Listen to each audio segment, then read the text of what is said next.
Hi చిన్నారులు. ఇక్కడ చూడండి, ఏదో పావు పడగ అలా వచ్చినట్టుగా లేదు.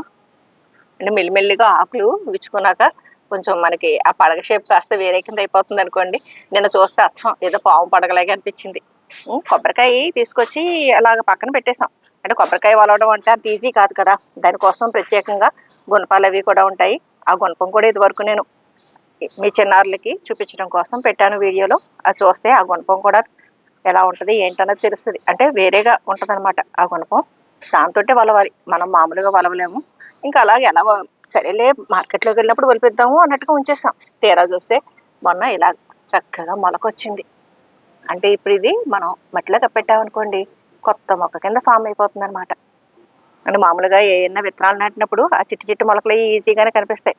కాకపోతే ఈ కొబ్బరి చెట్టు మొలకెత్తడం అనేది, అంటే కొబ్బరి చెట్టు కాదు కొబ్బరికాయ నుంచి ఆ మొలక రావడం అనేది కొంచెం మనకి అంత ఈజీగా జరిగే ప్రాసెస్ కాదు. మేము ఈ కాయ తీసుకొచ్చేసి ఇంచుమించు ఒక 2-3 నెలలు అవ్వచ్చు పక్కన అలాగే ఉంచేసాం.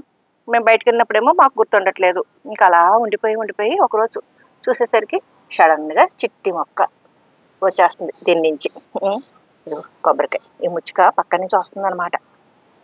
ఆ ముచ్చుక దగ్గర మనం చూస్తే మనకి 3 కళ్ళు కింద ఉంటాయి.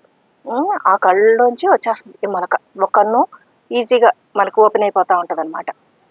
దాని నుంచి ఓపెన్ అయ్యి చక్కగా మొలకొచ్చింది. దీన్ని మనం నేలలో పాతేసామనుకోండి, కొబ్బరి చెట్టు కింద మెల్లిగా పెరిగిపోతుంది. భలే ఉంది కదా కొబ్బరికాయ మొలక. ఇలాగా మొలకెత్తే మొలకల్ని సోద అంటారు. కొబ్బరి సోద అంటే ఇలాగ చిన్న చిన్నగా మొలకెత్తిన మొలకలు అనమాట. మనం నారు అంటాం కదా. కాయగూర మొక్కలు, పూల మొక్కలు, పళ్ళ మొక్కలు విత్తనాలు వేసామనుకోండి, వచ్చే చిట్టి చిట్టి మొలకల్ని నారు అంటాం కదా.